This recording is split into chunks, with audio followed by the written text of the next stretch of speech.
Tumayo po tayong lahat at purihin po natin ang ating Diyos ng malakas na palakpak. Purihin ang Panginoon. Purihin ang Panginoon. Praise you, Lord. We praise you, Jesus. Thank you, Lord. Thank you, Lord.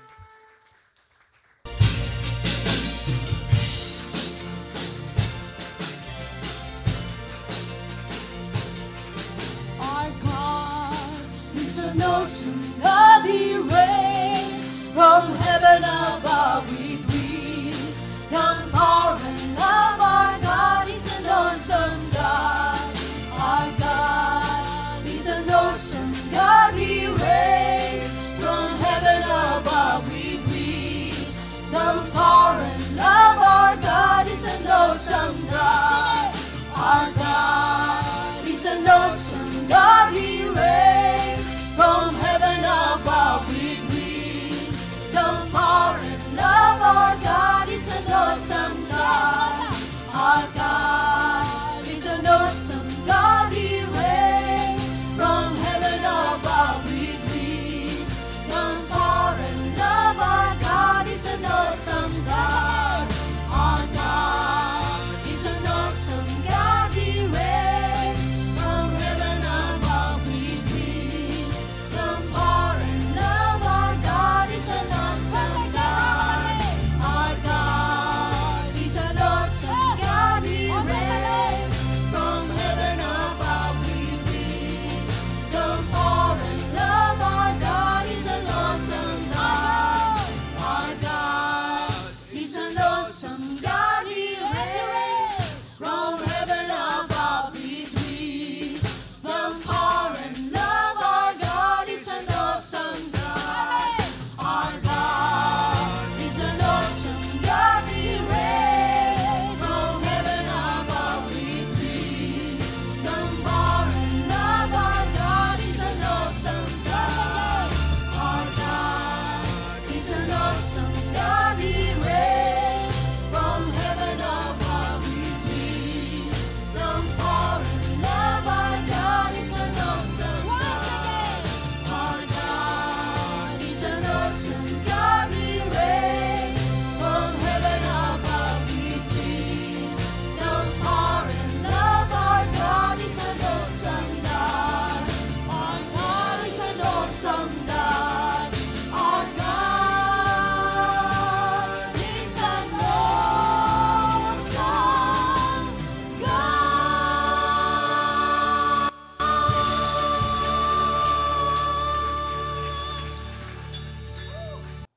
At sasagutin po natin ang tanong sa mensahe ngayong umaga, mga kapatid. Who seeks who and who finds who? Sino naghahanap kanino at sino natatagpuan nino? Who seeks who and who finds who? Para tayo maglalaro ho ngayon ng hide and seek, taguampung. At lumalabas sa kwento, si Lord ang ang taya. Yan. Okay, ready na po kayo. Sabi ng ating worship leader, handa na raw makinig. Alamin po muna natin, mga kapatid, saan pinangyarihan niya, no? Saan, anong lugar. At ito pong Jericho, yung timing po ng pangyaring ito, parang lumalabas po yung linggo bago yung last week ng Panginoon Jesus dito sa lupa. Second to the last week ng Panginoon sa kanyang ministry. Nangyari po ito. Kumbaga, siyang tipong tila wala ka nang basta maasahan na may magaganap sa ministry pa ni Lord Jesus sa mga kumbaga araw na yon, much more sa lugar na yon. Ang Jericho po, well known for its palm trees. Kilala po at tinagurian po ito na City of Palms. City of Palms. At pwede po siyang ihanay sa mga tourist spots sa ating kapanahunan.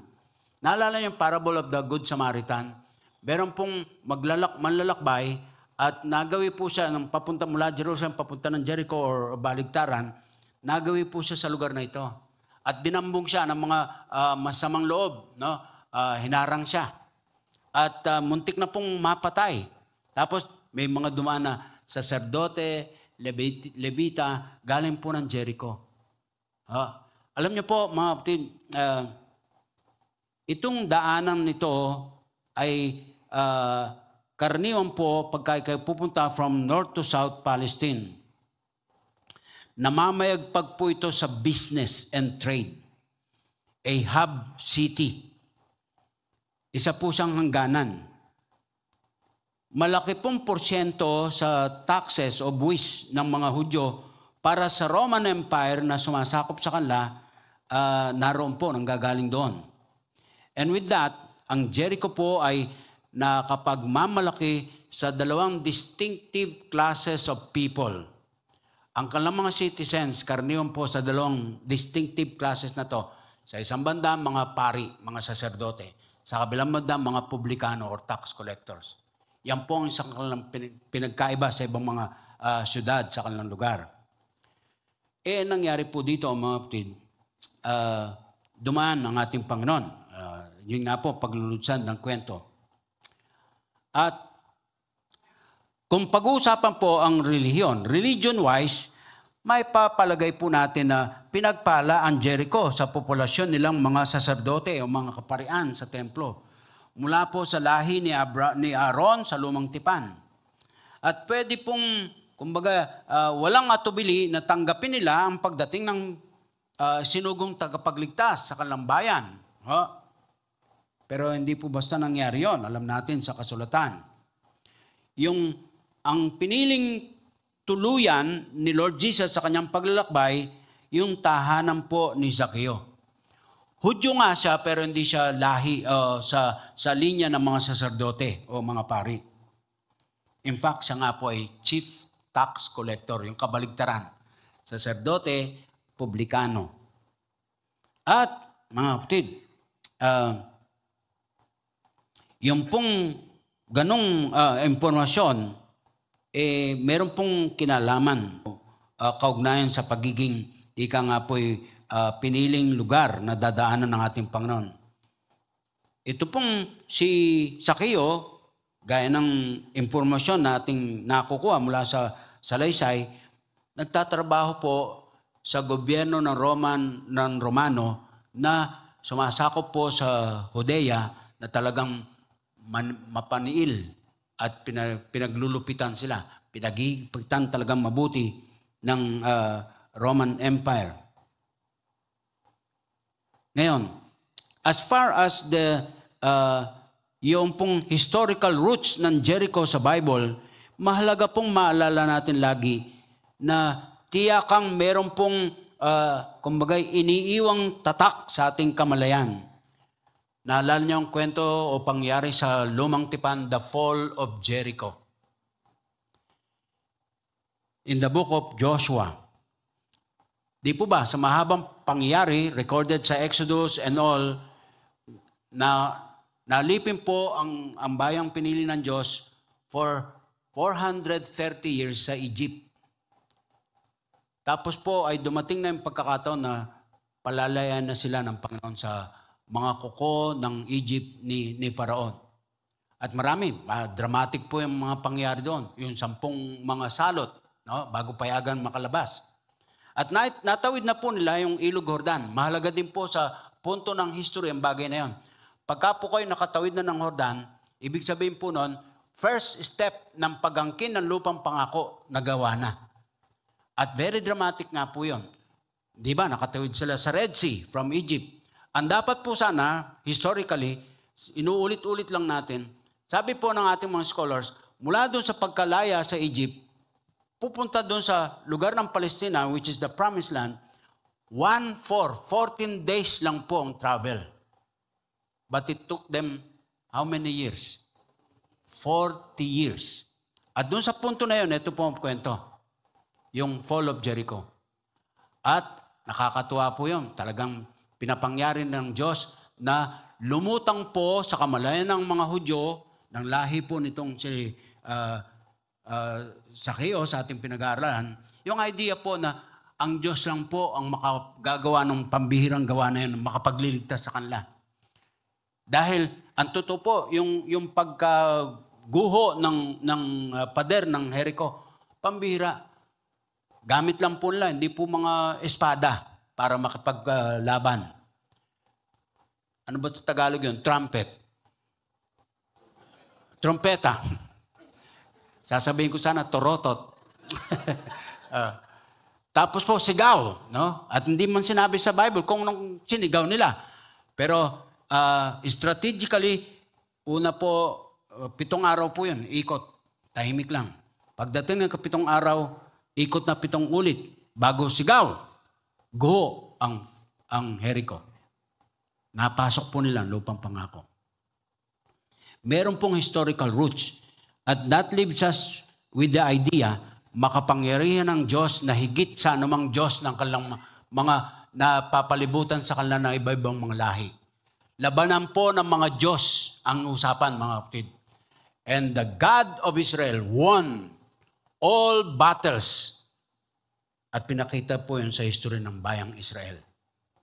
Yan po yun, mga kapatid ko, na nag-iwan po sa ating kamalayan ng tatak with God, yung makapangyarihan Diyos na sumapapanig natin, tiyakan po may pagtatagumpay tayo sa anumang ating kakaharapin. Ngayon, eto pa matindi. If you read the records sa Joshua chapter 6, in fact chapter 5 verse 13 hanggang 6 ng Book of Joshua, mga kapatid, meron pong pambihirang bagay na nami-miss natin na pagka binasa po natin to. Turn muna tayo dun sa Book of Joshua, particularly chapter 6, although ang kwento po ay nagsimula sa chapter 5 verse 13, chapter 6 po, tingnan muna natin yung verse 20, bago po yung 26, tingnan natin yung 20 and 21. Chapter 6 of Joshua. When the trumpets sounded, the people shouted, and at the sound of the trumpet, when the people gave a loud shout, the wall collapsed. So every man charged straight in, and they took the city. They devoted the city to the Lord and destroyed with the sword every living thing in it, men and women, young and old, cattle, sheep, and donkeys. Nagapi po nila at nakapasok na po sila. Verse 26, At that time, Joshua pronounced this solemn oath. Cursed before the Lord is the man who undertakes to rebuild this city, Jericho. At the cost of his firstborn son will he lay its foundations. At the cost of his youngest will he set up its gates. Naghayag po ang Panginoon sa pamagitan ng Joshua. Cursed is the man who will try to rebuild the walls of Jericho. Fast forward tayo. 1 Kings chapter 16. 1 Kings chapter 16, verse 34. In Ahab's time, naging kapampangan, Hiel of Bethel rebuilt Jericho.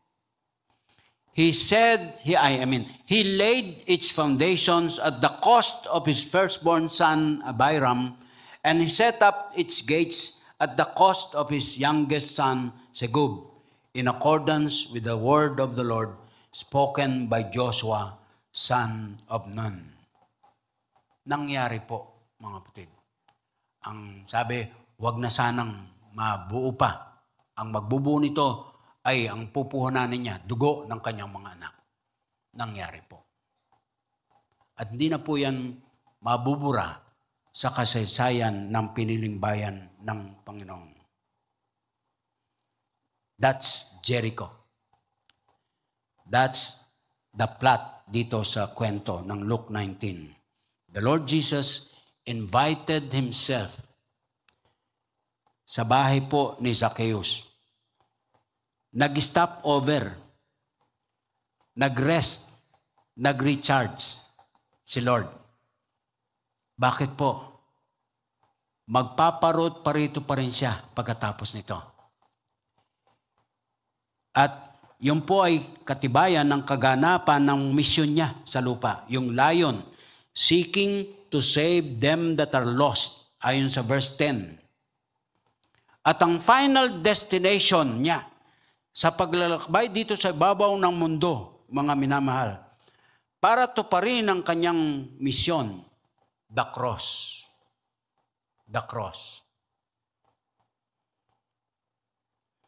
Pansinin niyo po, mga kapatid, yung sinasabi ng verse 5. Ang sabi po, when Jesus reached the spot, he looked up and said to him, Zacchaeus, come down immediately. I must, note that word, I must stay at your house today. Kukumpara natin doon sa verse 3, mga kapatid, we see a contrast. Ang sabi po ng verse 3, he wanted to see who Jesus was, but being a short man, he could not because of the crowd. Parang lumalabas, ang nagangad na makita kung si Lord Jesus, si Zacchaeo. Pero ang sabi po ng verse 5, sabi niya kay Zacchaeo, nung matapat po siya nandun sa puno itong si Zacchaeo, tumingala si Jesus at sabi niya, Zacchaeo, bumawa ka dyan, kailangan kong pumasok sa iyong bahay. I must. Naalala niyo, talakayan po natin ng kwento tungkol sa the Samaritan woman at the well.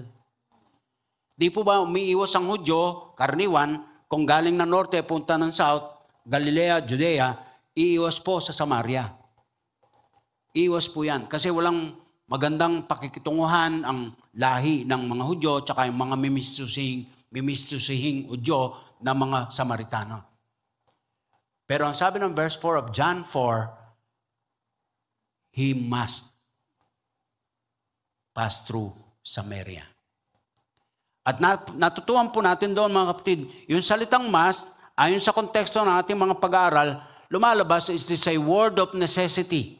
Kailangan to pa rin ng Diyos ang pagkatawag sa Kanya, pagkasugo sa Kanya. Kailangan po na marinig ng Samaritan woman tungkol sa ugnayan kay Kristo. Kailangan po malaman ni Zacchaeo na siya po ang hinahanap ni Lord. Hindi siya actually ang isang naghahanap per se. Let us observe some details dito po sa ating pinag-uusapan and look for points of application para sa atin ngayon.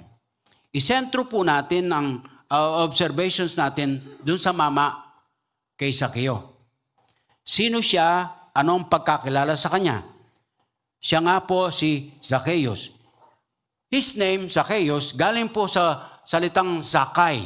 Kaya pwede nating gawing palayaw ni Zacchaeus si Sakay. Pakisabi nyo nga, Sakay. O, halika na, sakay na.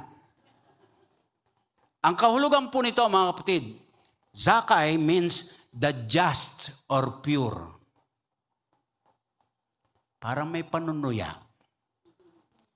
Considering yung information sa klase ng buhay na makita natin dito sa mamang ito, sabi po, Zakay means the just or pure. Ano po bang alam natin pa as per record?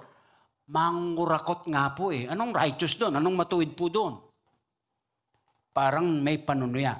Corrupt, walang pagmamahal sa bayan. Kada sisingil ng buwis, ipinagkakanulo po niya ang sariling bayan. Kasi po, sa Roman Empire yung tax. At tapos po, hired siya nitong gobyernong Romano na naniniil sa kanila, nag-aalipin sa kanila. Talaga po. Kaya maraming kapwa niya, kababayan niyang Hudyo, galit po sa kanya. Sa ating po kalagayan. Daing dito, daing doon, pintas dito, pintas doon tayo sa nangyayari sa ating gobyerno dahil po hanggang ngayon na top sa listahan ng kasalanan ng gobyerno natin, korupsyon. Ang pinagtatalunan po sa Senado ngayon, nakapasa na yata sa third ng committee, ay ipapasa na po kam October dahil minamadali ng ating Pangulo yung ating national budget for 2024. Gaano kalaki?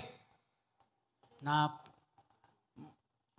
hindi ko na binilang Kamamatayan ko ng pagbibilang. At marami po doon para kurakutin ng ating mga taong gobyerno. Hindi na po nila appreciated, tatawagin natin silang public servants. Mga mandarambong, marami sa kanila. By the way, magayag po tayo ng kalungkutan din dito sa Marikina. Ang ating naging mayor at naging congressman ay sumakal ng buhay po dahil sa aksidente. Nahulog po sa bubong ng kanyang bahay, may nire-repair. 77 years old. Ang BF.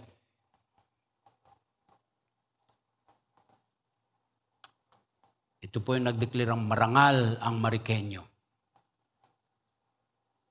At naging halimbawa po tayo sa kalinisan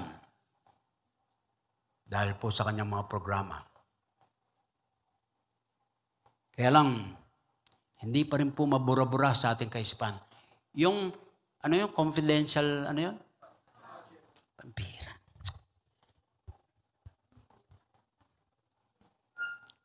Lord.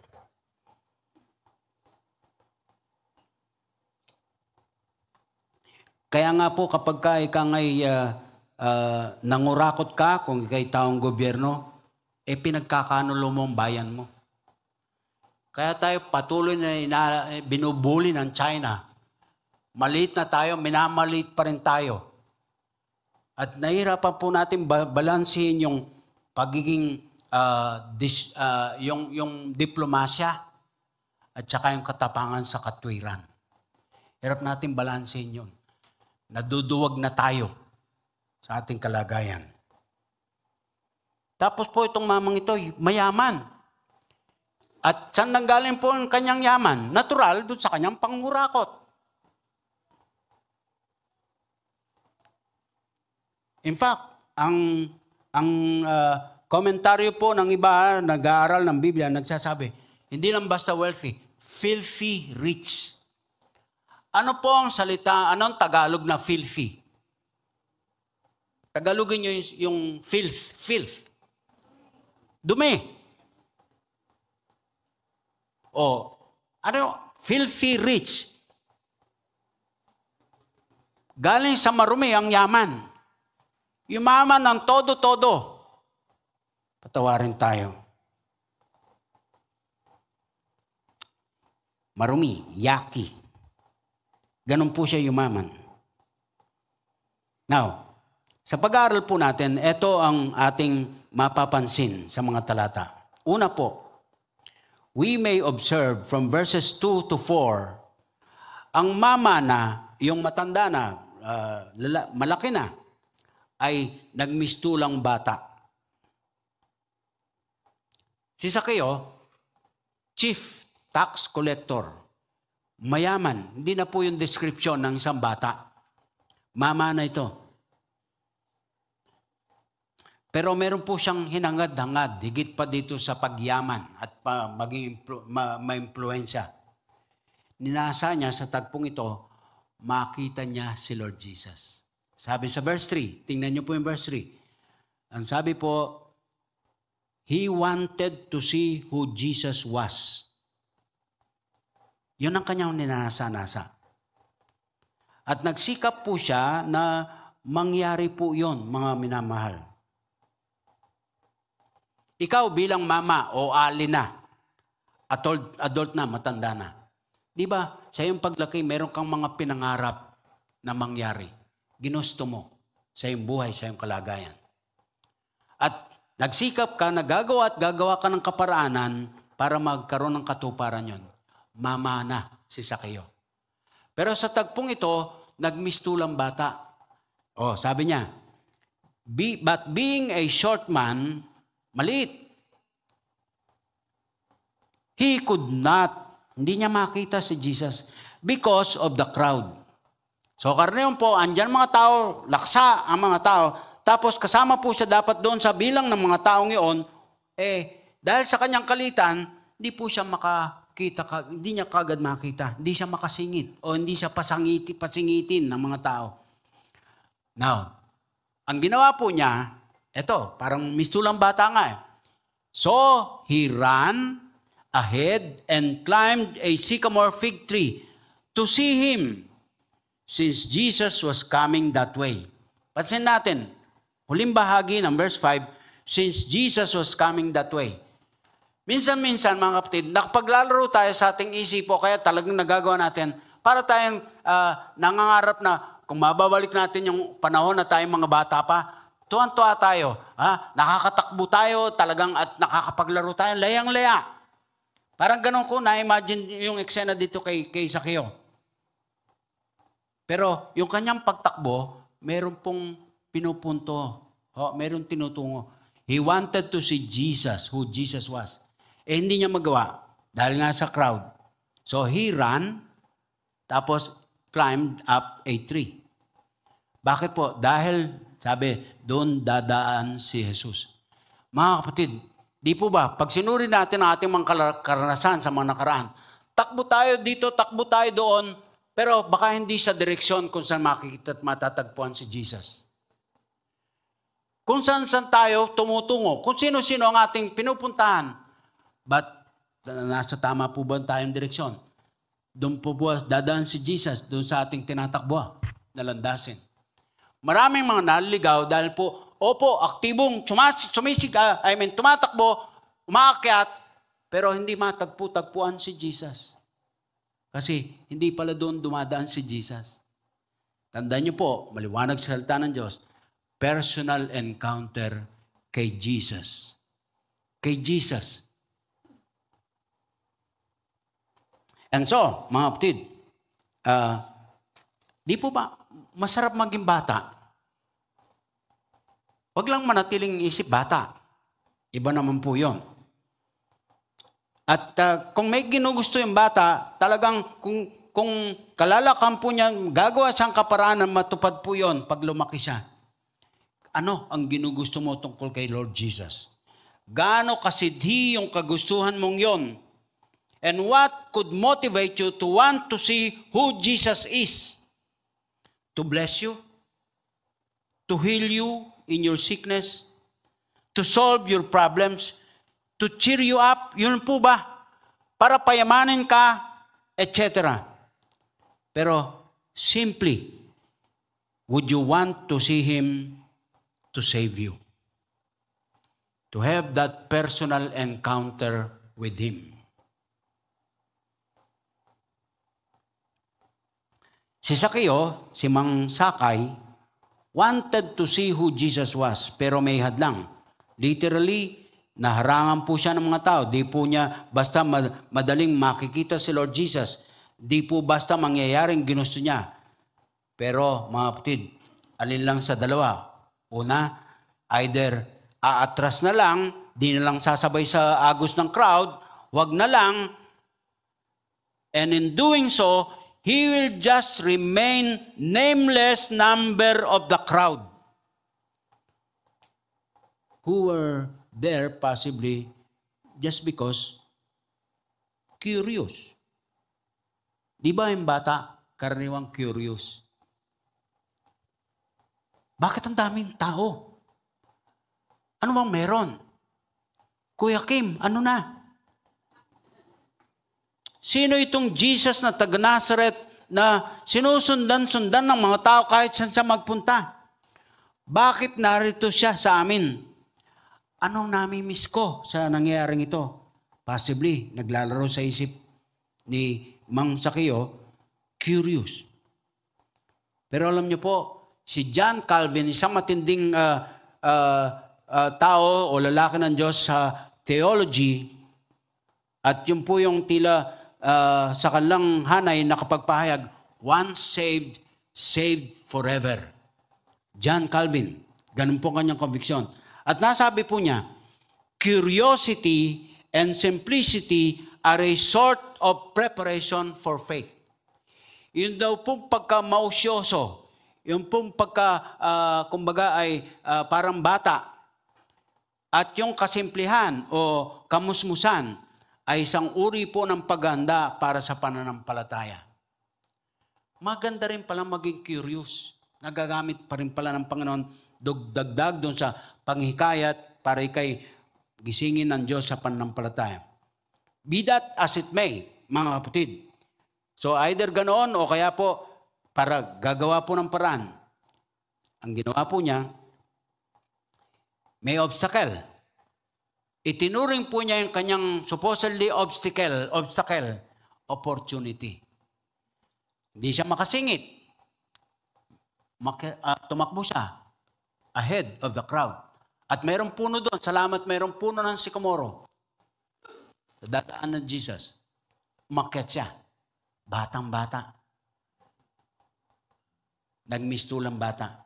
Alam nyo, sa kanilang sistema, lalo na kung ikaw ay may posisyon sa lipunan o kaya meron kang humigit kumulang ay parang dignified ka na persona sa kanilang lipunan. It is a no-no na tatakbo ka o kaya much more akyat ka pa sa puno. Hindi po asahan ng sino man na gawin yon ni Sakeo. Pero ginawa po niya. Hindi po niya lintana kung anong sasabihin ng tao, ng iba. Umakyat po siya sa puno. Di baling mapahiya, di baling ismiran, di baling pagchismisan, di baling mag-viral sa SOCMED. Ang mahalaga sa kanya, he wanted to see Jesus, who Jesus was. Kaya nga po, tumakbo at pagkatapos po umakyat sa puno. Masarap maging bata. Ang bata po ginamit ni Lord Jesus na paglalarawan sa sinumang nagnanais pumasok sa kanyang kaharian. Luke 18:15. Mabasa po natin, mga kapatid, nandyan lang. Sabi po ng chapter 18, mula sa 15. People were also bringing babies to Jesus to save him, to have him touch them. When the disciples saw this, they rebuked them. But Jesus called the children to him and said, "Let the little children come to me and do not hinder them, for the kingdom of God belongs to such as this. I tell you the truth, anyone who will not receive the kingdom of God like a little child will never enter it." Ginamit pong paglalarawan yung bata, mga kapatid. Ang bata, curious, walang basta pinoproblema. Inosente sa lahat ng bagay. Mapagtiwala ang bata. What you feed their minds, that's who they are.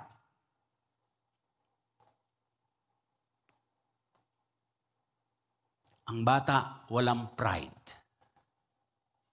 Unlike a mature individual. More than anything else, somebody has said, it is pride that keeps many successful people from trusting Jesus Christ. Ang pumipigil po sa maraming sabi nila, successful ako sa aking buhay. Ang pumipigil po karaniwan, pride. At ang simplest na definition po ng pagiging proud ay yung pagsasabi mismo sa Diyos, God, I don't need you. Yun po yung hambog, yun po yung mayabang, yun po yung punong-puno ng pride. Hindi nila kailangan ng Diyos. At ano po ba naman ang sinasabi ng Diyos tungkol sa pride? Let's turn to 2 verses in the book of Proverbs. Mabilisan po, pakibuksan nga po, Proverbs 8:13, at yung iba po naman ay bumasa, ano yun? Proverbs 8:13 at saka Proverbs 16:18. Basa. Pakitulungan po nyo para mapabilis tayo, tumahaba yung aking oras. Sabi ng 8:13, to fear the Lord is to hate evil. I hate pride and arrogance, evil behavior and perverse speech.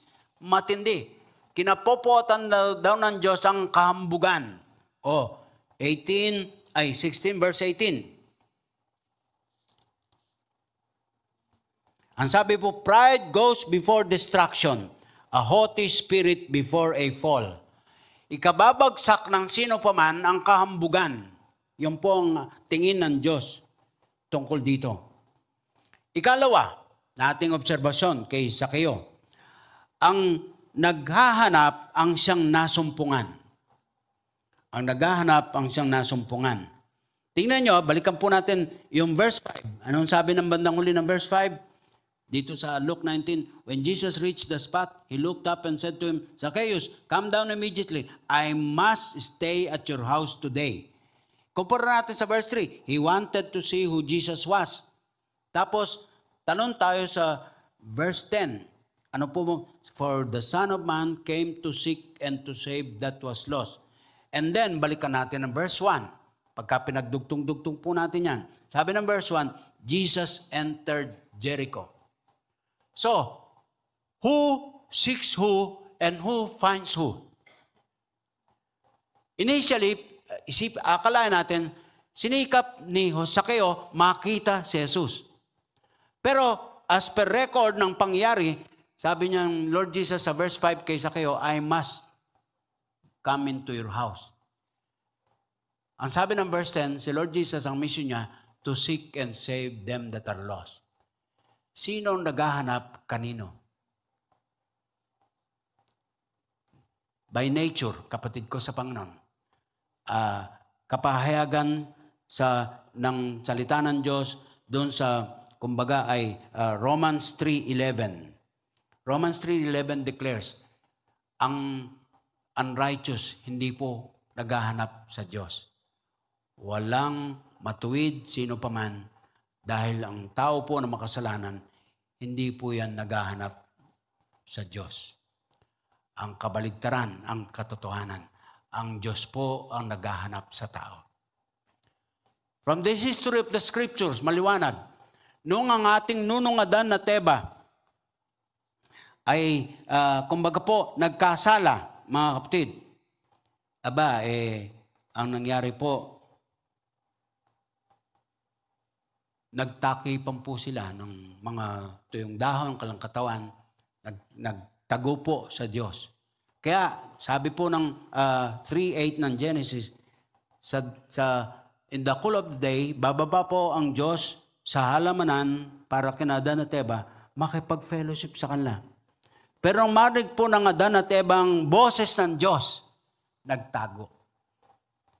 Yan po, by nature, hindi tayo naghahanap sa Diyos. But the opposite is true. Siya po ang naghahanap sa atin. At salamat sa Diyos, kapatid ko sa Panginoon. Kung ikaw ay nagkaroon na ng personal encounter kay Lord Jesus, Jesus has found you. Pagka po siyang ginawa niyong taya sa tagawampung tiyakan, matatagpuan ka niya. Huwag ka na magtago-tago pa. Kahit sang lupalop ng mundo, kahit sang ka naroon, matatagpuan ka niya. Yan po ang maganda sa ating Panginoon. So, yung pong naghahanap ang siyang nasumpungan. Hallelujah. Pag kinumpara po natin dun sa population or citizens ng Jericho, yung two distinctive classes of people, priests and publicans. Mga kapatid, ang katotohanan, itong mga saserdote, hindi naman po nila hinahanap-hanap si Lord para maghayag ng pagsisisi sa kanilang mga kasalanan at humingi ng tawad, linisin sila ng Panginoong Hesus. Ang mga publikano, hindi naman po sila naghanap kay Jesus para linisin sila sa kanilang mga kasalanan, pangurakot, etc., etc. But Jesus entered Jericho, where they stay and sought after any individual, including Zacchaeus, to have a personal encounter with him. And that changed the landscape.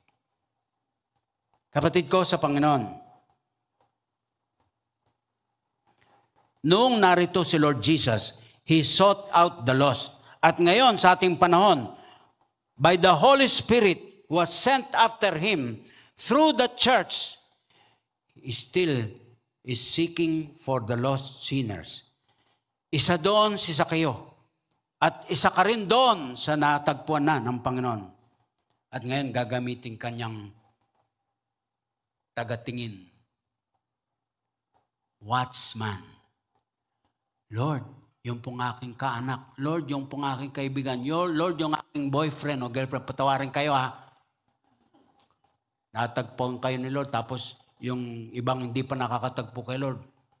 gagawin ko naman siyang Christian. Tantanan mo nga ako. Ulit at ulit na lang itong problema natin na to. Pwede po naman natin isiping nagsawa na si Zakeo sa buhay hayahay. Yung pasasa sa mayamang buhay mula sa pangurakot. At nagsimula na marahil magnasa ng mas mabuti. Sana nga po'y gayon, mga kapatid ko sa Panginoon. Pero, pahirapan kung magsisimula tayo sa punto na ang tao makasalanan sa maghahanap kay Lord. Mas madali pong ipalagay at siyang isiping tama, si Lord ang naghahanap sa tao. And we can rejoice with the heavens that a seeking Savior will always find the sinner who is looking for a new beginning. Matanong lang natin, paano kaya napangyari, anong ginawa ni Lord na paraan para mangyari ito kay Zakeo? Naalala nyo, among the 12, meron po siyang alagado, apostol na tax collector din, si Matthew or si Levi. Ano kaya? Bilang mga tax collectors, baka nagkakilala na itong si Mateo at si Zakeo. Mag-imagine lang tayo. Baka po, tax collector si Zakeo, baka tauhan niya itong si Levi. Na born again, naging follower ni Jesus. Naikukwento kaya ni Levi kay Zacchaeus yung personal encounter niya kay Jesus? Or the least we could expect, we could imagine, na ipagpe-pray kaya ni Levi itong si Zacchaeus makakilala din sa Panginoon. This is a challenge for us, gentlemen and ladies. Matapos kang magkaroon ng personal encounter kay Jesus, naisip mo ba yung mismong pamilya mo?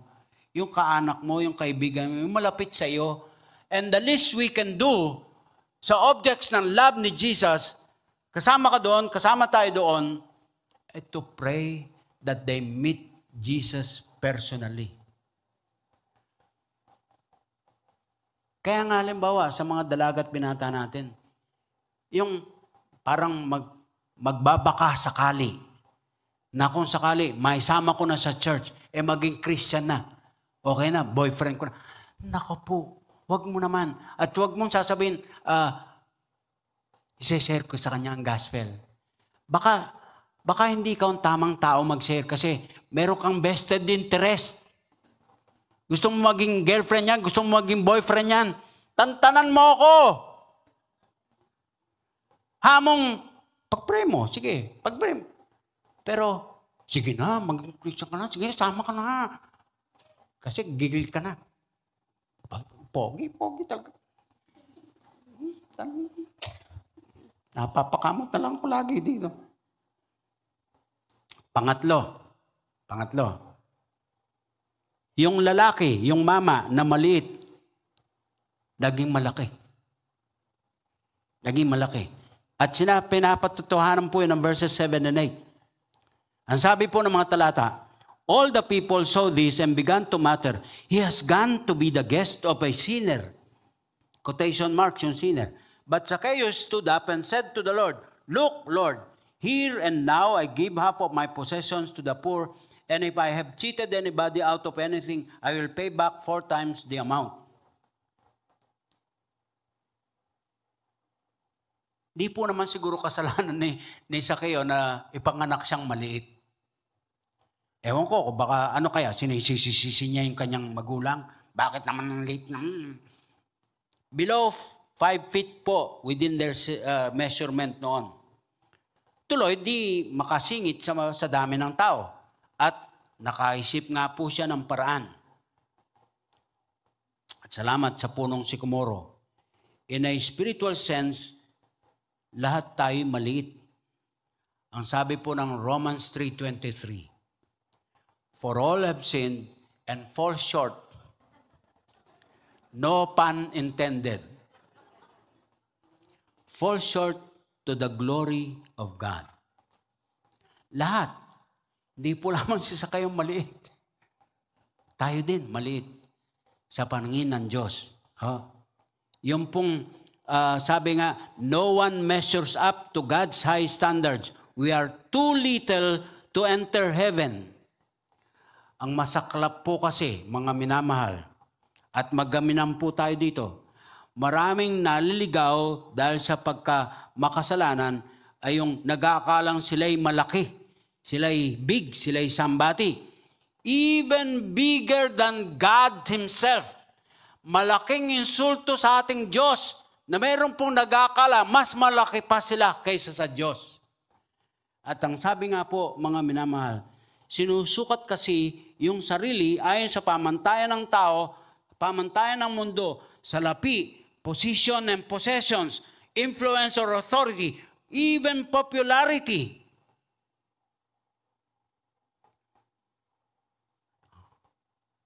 However, ang sabi po ng Luke 16, verse 15, anumang ika nga ay parang pinapahalagang labis ng tao. Tingnan niyo po, last sentence ng verse 15 ng Luke 16.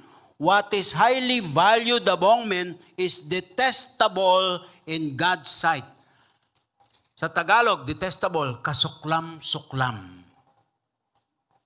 Ayaw na ayaw, galit na galit ang Diyos. Sa anumang pinapahalaga ng tao, higit sa nararapat, kasuklam-suklam sa Diyos.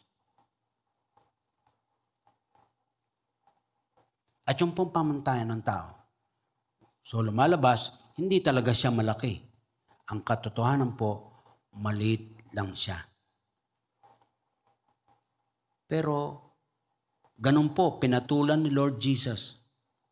Sabi niya kay Sakeo, kailangan kong pumasok sa iyong bahay. Kailangan kong pumasok. At naborn again po si Sakeo. Ayon po doon sa pahayag, and that leads us to the fourth point, ang dukha ay naging mayaman. Verses 9 and 10. Bakit po? Inakala po ng mga tao, napakayaman nga ni Sakeo. Naiinggit sila, nagalit sa kanya. Ngunit ang totoo po, siya ay isang bangkaroting makasalanan katulad natin na nangangailangan po ng precious gift of God of eternal life. At ang maganda rito, mga kapatid, available sa sino man. Pag hinanap ka ng Diyos, matatagpo ka niya, siya po mismo maghahatid ng regalo. That is why He came down from heaven. Kainam ng delivery service ni Lord. Hindi po siya naliligaw. Hindi po siya nahirapan tatawag siya, Ma'am, saan po nga po yung tila nakalagpas? Ano nga po yung landmark ninyo dyan?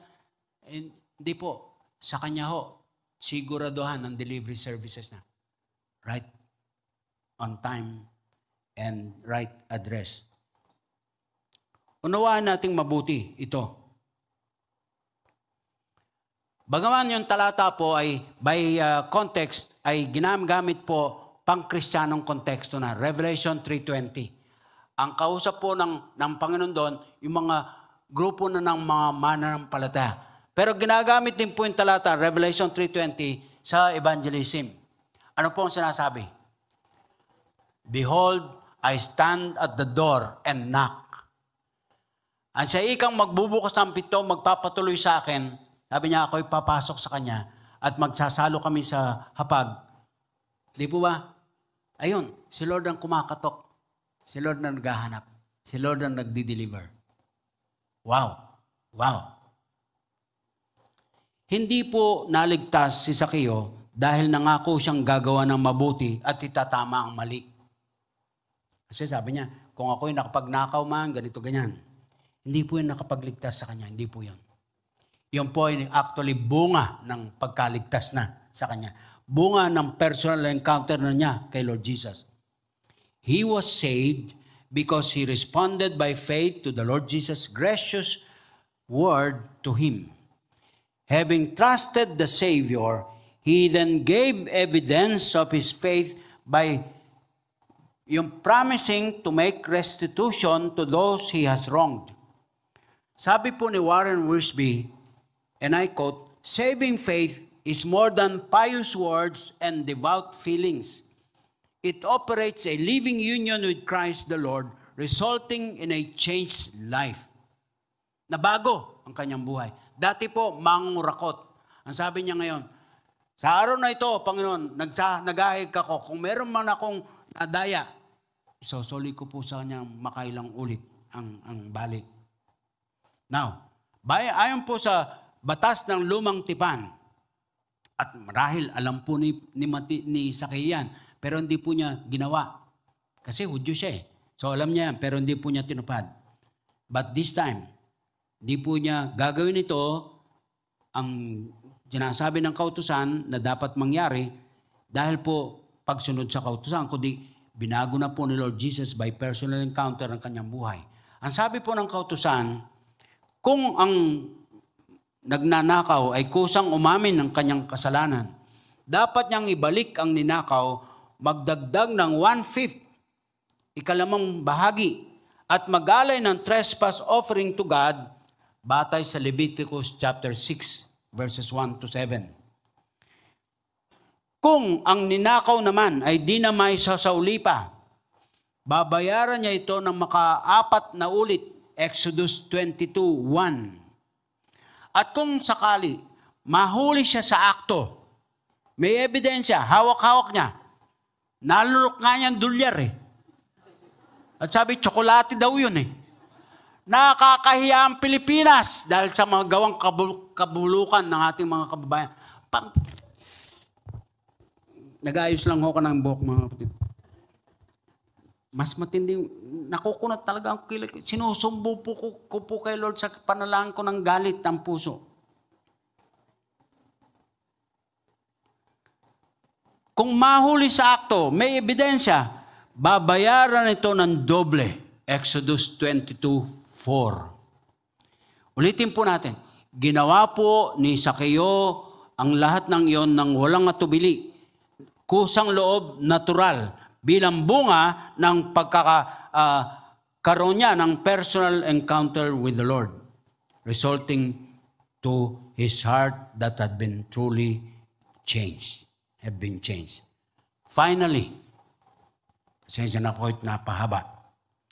Lastly, ang nagpatuloy, yung nag-host, ay naging bisita o panauhin mismo.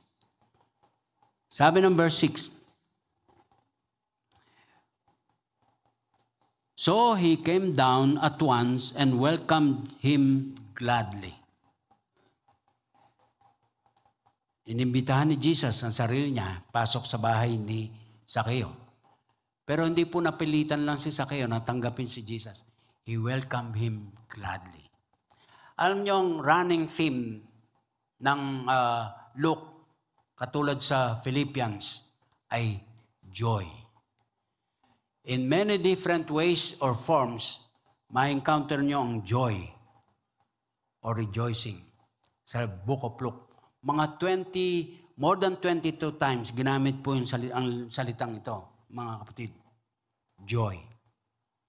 At maliwanag na maliwanag, joy ang isang bunga ng pagkakaroon ng personal encounter kay Lord. Joy, isang klaseng joy na hindi po maagaw na ng ano paman o nino paman. Permanenteng nandyan na sa puso mo kasi nandun na si Jesus. At tungkol sa pamilya, sa tahanan, abay may nabungang naawit doon sa, when Jesus in the family, happy, happy home, happy, happy home, happy, happy home. When Jesus in the family, happy, happy home, happy home. Nagkaroon ng kagalakan sa tahanan ni Zacchaeus. Kasi pumasok na po, napatuloy na po ang tunay na Master, Lord and Savior ng tahanan, Jesus Christ. Nagkaroon na po ng personal encounter. A final thought. Sabi po ni Chuck Swindoll, when a day begins, we never know how it will end. Tama nga naman, ano? Simulang araw, ganito, pero hindi natin tiyak kung anong katatapusan ng araw na to. Pero kay Sakeo po, ang sabi po, para kay Sakeo, that day ended with joyful fellowship with the Son of God, the Master, the Savior, for he was now a changed man with a new life. Mga kapatid, who seeks who and who finds who? Nakapaglaro ka na ba ng tago-ampong kay Jesus? Na siya ang taya. At kahit na bibilang ako ng 10, tago na kayo. Matatagpuan ka niya. Pagka natagpuan ka niya, ituro mo sa kanya yung ibang nagtatago din.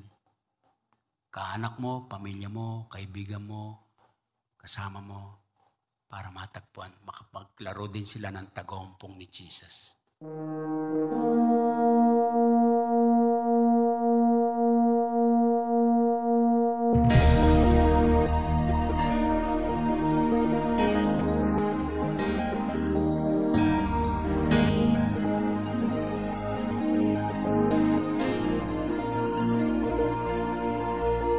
Make us your showcase, an attraction for you, that others may see who you really are, and what you can do, and once they know you,